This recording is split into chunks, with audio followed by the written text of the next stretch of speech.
et bienvenue à vous dans cette vidéo, c'est Sun, j'espère que vous allez bien. Et aujourd'hui je vous retrouve pour le 10e épisode de la saison 1 de l'Instant Nature.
Et aujourd'hui, pour ce 10e et dernier épisode de la saison 1, vous le voyez, j'ai mon petit manteau, en même temps il fait pas très beau, il pleut, il y a des petites averses, un petit peu de vent.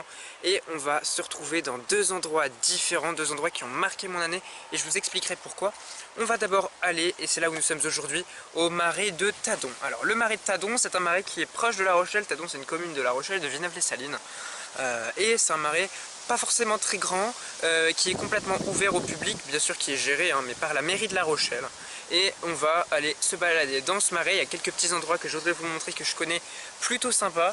Et puis on verra ce qu'on peut prendre en photo et observer ensemble. Et ce que je vous propose, c'est tout de suite de partir à la découverte du marais de Tadon. Donc là les amis, on se retrouve au marais de Tadon. On est au début du marais. Les fossés sont asséchés car on est en pleine période de canicule et qu'il n'a pas plu depuis énormément longtemps. C'est complètement rempli d'eau et là comme vous le voyez, on est un petit peu à contre-jour mais c'est complètement asséché.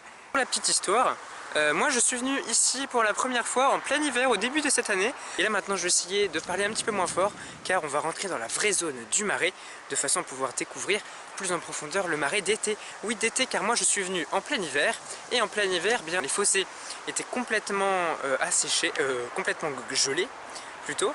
Et puis là ça va me permettre de voir un petit peu ce qu'on peut observer et puis voir si ça a changé, si on a toujours accès à l'observatoire, car il y avait un observateur plutôt sympa à vous montrer. Je veux voir ça, s'il y a toujours accès, et puis on va essayer de voir ce qu'on peut observer. Et enfin rentrer dans le marais. Je sais pas si vous m'entendez bien, je parle pas très fort exprès pour ça. Les oiseaux que vous allez pouvoir entendre, ce sont bien sûr des hirondelles de rivage. Il y a plein d'autres oiseaux bien sûr, mais ici je vais vous montrer un point d'eau. Voilà, un point d'eau où vous allez notamment pouvoir voir ce panneau réserve naturelle régionale du marais de Tadon. Et en fait il se trouve que normalement ici est un point d'eau. Et quand je suis venu en hiver, on arrive à distinguer d'ailleurs les dernières chapes d'eau qui sont tombées avec la pluie. Mais moi quand j'étais venu au début de l'hiver, ici c'était rempli d'eau. Il y avait au moins 20, allez, au moins 20 ou 25, 30 cm d'eau, 40 peut-être centimètres d'eau, dans lequel les cygnes nageaient. Il y avait notamment un mâle qui était en train de se fight avec un deuxième mâle pour avoir une femelle. Et là quand je vois que c'est complètement asséché, je me suis à un autre endroit du point d'eau que je vous ai montré tout à l'heure, un endroit où on voit un petit peu mieux ce que je voulais vous montrer. Et bien sûr ce que je suis en train de vous montrer en zoomant, c'est cette petite barrière avec des herbes à l'intérieur. Alors cette petite barrière, ça s'appelle un exclos. Comme on parle d'enclos pour garder quelque chose qui est dans l'enclos, là c'est un exclos car on veut garder juste ce qu'il y a dans cette petite parcelle et pas ce qu'il y a autour, tout simplement. Car ce qu'il y a dans cette parcelle, ce sont sans doute des plantes plutôt rares et qu'il faut conserver tout simplement. Donc c'est pour ça qu'ils ont mis un grillage. Et quand l'eau, et bien tout simplement, ça empêche les espèces qui vivent, notamment les ragondins, de venir manger et se nourrir de ces herbes là qui sont protégées. Un petit peu d'histoire du marais de Tadon tout à l'heure. Le marais de Tadon, comme vous pouvez le voir sur cette petite plaquette, avant d'être un marais et d'être une réserve naturelle, est tout simplement un ancien marais salant, ce qu'on appelait l'or blanc, qui était le sel à l'époque qui coûtait vraiment cher, qui servait d'ailleurs à conserver les aliments, notamment le beurre et les viandes dans les temps passés. Et cette petite plaquette vous retrace un petit peu la vie des anciens sauniers du marais de Tadon. L'exploitation de sel a duré jusque dans les années 1930 et elles sont probablement les dernières de La Rochelle. Et c'est comme ça qu'aujourd'hui le nom des rues et des voies nous rappelle le nom des anciens marais salants, notamment rue des Sauniers, rue des Salines ou encore rue des Bassommiers. Je vais vous montrer quelque chose qui vient de me choquer à l'instant, c'est littéralement l'état de cet étang qui normalement a bien 30, 45, 50 cm d'eau. Et regardez l'état de ce marais, complètement asséché. On a l'impression qu'il y a des quads qui sont venus faire des tours là-dedans tellement c'est asséché. Sachant que moi quand j'étais venu en hiver, il y avait une famille de cygnes qui jouait dessus genre. On se retrouve au niveau de l'observatoire et derrière moi vous voyez un grillage. Et bien oui, en fait la ville a été obligée de poser un grillage car les gens venaient utiliser l'observatoire pour faire leur soirée, ça détériorait l'observatoire et puis les espèces qui venaient vivre, parce que en fait l'observatoire donne au ras de l'herbe sur un étang, un lac sur lequel différentes espèces viennent, notamment l'hiver et notamment en période migratoire. Non, on ne peut plus y accéder, avant c'était complètement public et maintenant c'est uniquement lors des visites faites par la mairie de La Rochelle. Voilà pour la partie sur le marais de Tadon. On va maintenant aller au marais du Liron et vous allez pouvoir le découvrir avec moi. J'ai essayé de vous montrer un petit peu le marais, ses alentours, etc. Je vous ai mis également quelques petites photos que j'ai réussi à faire, à défaut d'avoir réussi à observer, enfin à observer oui, mais à prendre en photo hirondelle de rivage. J'ai réussi à prendre en photo une libellule, je sais pas encore le nom, j'irai vérifier ça après. Là, on se retrouve tout de suite au marais du Liron, suivez-moi.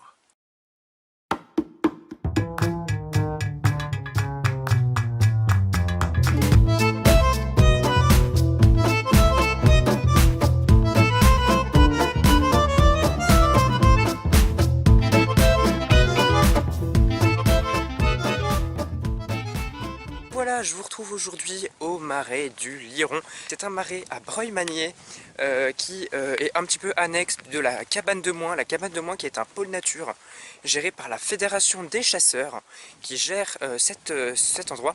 Malheureusement on ne pourra pas y aller aujourd'hui car bien c'est fermé tout simplement. C'est ouvert à partir de 13h30 et moi je tourne ici, il est 7h du matin. On est relativement tôt parce que c'est là qu'on peut voir le plus d'espèces. J'aimerais bien pouvoir faire de belles photos et vous filmer de belles observations. Donc on va suivre le chemin et puis je vous reprendrai à un endroit qui sera un petit peu plus sympa pour vous et où on pourra peut-être voir pas mal de choses. Maintenant je vous retrouve à un endroit où c'est un petit peu plus calme. On est au bord d'un petit chemin et il se trouve que je viens de croiser un pâturage de chevaux. Bon, c'est pas exceptionnel. Dans la vidéo, je vous ai dit, allez, pour le dernier épisode de l'Instant Nature, en plus c'est un dixième, c'est un chiffre rond, je me suis dit, allez, je vais vous faire visiter les marais charentais. Dans les marais charentais, il y en a deux notamment qui ont marqué mon année. C'était le marais du Liron et le marais de Tadon. Le marais de Tadon, car c'est là que j'ai découvert une personne qui m'a permis de découvrir et de pouvoir travailler dans des espaces naturels protégés, etc. Donc cette année, donc c'était vraiment cool. Et puis le marais du Liron, car c'est là que j'ai commencé la photographie, que j'ai commencé l'observation naturaliste, les affûts, la photo, etc. Donc voilà, j'avais envie de vous montrer ça. Et malgré le fait que quand on va dans un endroit comme ça, même si là c'est la 4e ou 5e fois que je viens ici et que j'essaie de chercher des endroits sympas, et je commence à en avoir la plupart d'ailleurs pour pouvoir observer du chevreuil et du sanglier. Ça commence un petit peu quand même être compliqué en fonction de l'heure à laquelle on vient, et etc. Et je sais très bien que là, en venant ici, c'est un petit peu du hasard et je sais pas si on peut avoir énormément de choses. Donc voilà, c'est aussi le fait de la surprise, bien sûr, c'est ça qui nous tient en haleine. Donc là on va faire une petite partie de la balade et pas une entière parce que c'est très long. Et puis je préfère vous montrer quelques petits points de vue. Donc voilà, si on voit pas grand chose dans cette vidéo, c'est les aléas de la vie et de la nature. Malheureusement elle nous offre pas tout quand est-ce qu'on veut, et bien heureusement d'ailleurs d'un côté. Mais si je peux vous montrer quelques petites choses sympas, et je le ferai. Voilà. Désolé les amis, le plan est carrément dégueulasse. J'ai mis le zoom au maximum. Mais vous pouvez observer un héron pourpré en face de vous. héron pourpré car il est plus fin, plus léger et il vole plus vite que le héron cendré. C'est comme ça qu'on le reconnaît. Je vous montrerai ça dans le guide ornitho, on ira se poser tout à l'heure. Mais donc voilà, vous pouvez observer votre héron pourpré. En fait, il était posé dans ce canal-là et il s'est envolé parce qu'il y a les chevaux qui sont là et qui ont fait fuir le héron qui s'est posé un petit peu plus loin là-bas. Vous dit un milan noir en pleine chasse. Le milan noir, on le reconnaît à sa queue arrière qui s'élargit en forme de triangle, la pointe vers son corps. Et voici un milan noir en pleine chasse. Et c'est là que vous pouvez voir, les amis, que dans la nature, on ne peut observer que ce que la nature veut nous donner. Ce n'est pas nous qui choisissons. Et c'est ça qui est super, c'est que chaque visite, chaque balade dans cet endroit-là, mais c'est pareil pour chaque endroit, est différent en fonction du lieu où on va et en fonction de l'heure, etc. Par exemple, vous voyez, l'autre jour j'ai vu une martre qui m'est passée devant le chemin, j'ai vu une couleuvre verte et jaune qui m'est passée devant aussi, je vous mettrai les photos. Et aujourd'hui, je viens et je vois quoi? Je vois eh bien, des chevaux, un cygne tuberculé, un milan noir, j'ai vu un faucon cresserelle. Alors on ne pourra pas voir de cigogne blanche car... Wow. En fait, à ce moment-là, j'ai juste vu un héron cendré qui m'est passé, mais genre au ras de la tête, pas le haut du tout, au-dessus des buissons. C'est pour ça que j'ai arrêté de parler et que j'ai regardé le ciel, et que vous voyez un plan où vous voyez rien, car il était déjà loin, mais en fait c'était tout simplement un héron cendré qui est passé au-dessus de ma tête. Les cigognes blanches sont déjà reparties migrer vers l'Afrique pour retrouver leur quartier d'hiver, et les petits sont déjà grands et ont déjà pris leur envol avec leurs parents. Donc on ne pourra pas croiser de cigognes blanches à cette période de l'année. En revanche, là j'ai fait une petite ellipse parce que j'ai vu à l'instant où je vous parlais un héron cendré. Et le héron cendré, j'ai pas pu vous le filmer, mais vous pouvez le reconnaître grâce déjà à sa carrure qui est beaucoup plus petite que le héron pourpré, au fait que le cou soit vraiment bien courbé, et puis son vol beaucoup plus lourd et beaucoup plus lent que le héron pourpré. Donc là, je me suis posé à un endroit plutôt sympa en bord de lac, enfin en bord de fossé, et je vais vous montrer un petit peu les espèces qu'on peut observer dans les marais avec ce guide qui s'appelle le guide ornitho. C'est le guide de la chaux, et voilà, je vais vous montrer un petit peu les oiseaux qu'on peut observer, notamment le coucou gris, les hérons pourprés. Je vais vous montrer différents hérons pourprés, hérons cendrés, faucon cresserelle, milan noir, bus variable, du coup cygne tuberculé. Qu'est-ce que j'ai croisé moi ici? Je pourrais vous montrer un oiseau très très rare que j'ai observé une fois ici. Ça s'appelle le loriot d'Europe. C'est un grand oiseau avec les ailes jaunes qui a une envergure de 20 à 25 cm. Et déjà pour commencer, je voudrais vous présenter l'aigrette garzette, comme vous pouvez la voir sur le livre. Alors à pas confondre avec la grande aigrette qui est un petit peu plus bas, et puis l'aigrette des récifs, mais l'aigrette garzette, voilà, c'est une espèce qu'on peut observer dans les marais. Arrive-t-on maintenant à la partie la plus intéressante? Je vous parlais tout à l'heure de la différence entre héron cendré et héron pourpré. Et bien tout simplement, vous pouvez le voir à cette image, le héron pourpré est tout simplement plus petit, plus fin et un plus grand cou que le héron cendré. Il se trouve également que son bec est plus long et étroit que celui du héron cendré, et lors du vol, eh bien, le héron pourpré paraît beaucoup plus fin, beaucoup plus petit, et a donc pour le coup un vol beaucoup plus souple et beaucoup plus léger que le héron cendré. Et par la suite, cigogne blanche et cigogne noire. Alors ici on observe surtout des cigognes blanches, moins de cigognes noires, mais il faut savoir que là les cigognes sont déjà parties vers l'Afrique, migrer dans leur quartier d'hiver. Mais en général, ils nichent soit sur des nids à cigognes, soit sur des points bien en hauteur pour pouvoir élever leurs petits. Maintenant, l'espèce que nous avons observée tout à l'heure à la jumelle, vous pouvez le voir ici, c'est un milan noir, c'est ce que je vous ai montré à la caméra, alors avec un point de vue pas forcément très très beau, mais vous avez pu le voir. Donc vous pouvez donc remarquer ici sa queue qui finit en triangle vers son corps, vous voyez. C'est à ça qu'on reconnaît un milan noir, c'est surtout à sa queue en vol. Si vous voulez ce livre, c'est le guide ornitho du guide de la chaux. Il y a le guide ornitho professionnel aussi, mais déjà pour avoir ce guide il faut s'y connaître un petit peu. Moi je ne m'y connais pas énormément, mais bon, ce livre m'a permis de connaître pas mal de choses, dont de différencier milan noir de plein d'autres rapaces. Donc si vous voulez plus d'informations, en plus sur les côtés vous avez, vous voyez, un petit texte, là par exemple le Milan noir il est là, et bien vous avez tout un petit texte sur le Milan noir qui explique un petit peu comment est-ce qu'il vit, ses caractéristiques, son chant, son cri, et puis vous avez les cartes de répartition dans le monde et en Europe. J'espère que cette petite vidéo vous aura plu.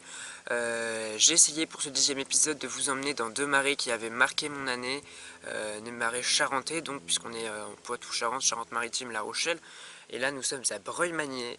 Donc je vous ai montré le marais du Liron qui est adossé à la pôle nature de la Cabane de Moins, qui est géré par la Fédération des chasseurs.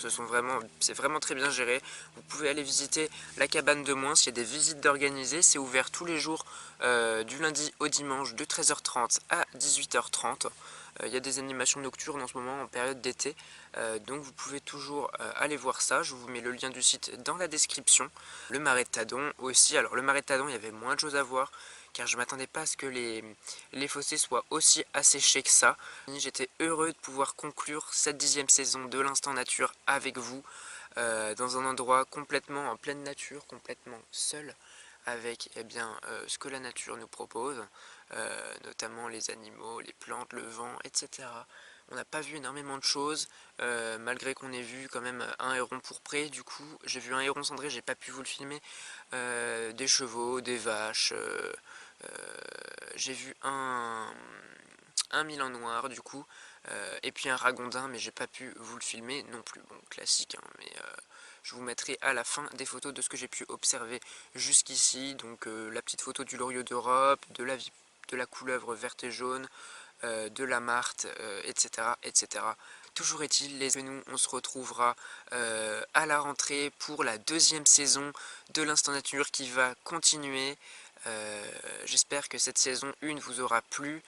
Moi j'ai essayé de trouver plein de thèmes différents, et vous verrez l'année prochaine il y aura encore plus de nouveautés, notamment avec la vidéo du 15 août qui arrive très prochainement. Vous allez pouvoir voir un petit peu les changements de la chaîne et puis un résumé de cette année. Vous pourrez voir cette vidéo, ça donnera un avant-goût de ce qui se retrouvera sur la chaîne à la rentrée à partir du mois de septembre. D'ici là les amis, n'oubliez pas de profiter de la vie, de vos proches et du quotidien, car on n'a qu'une seule vie, il faut en profiter tous les jours, et surtout de protéger la nature, elle vous le rendra un jour. Et moi je vous dis à très bientôt pour une prochaine vidéo. C'était Sun, ciao.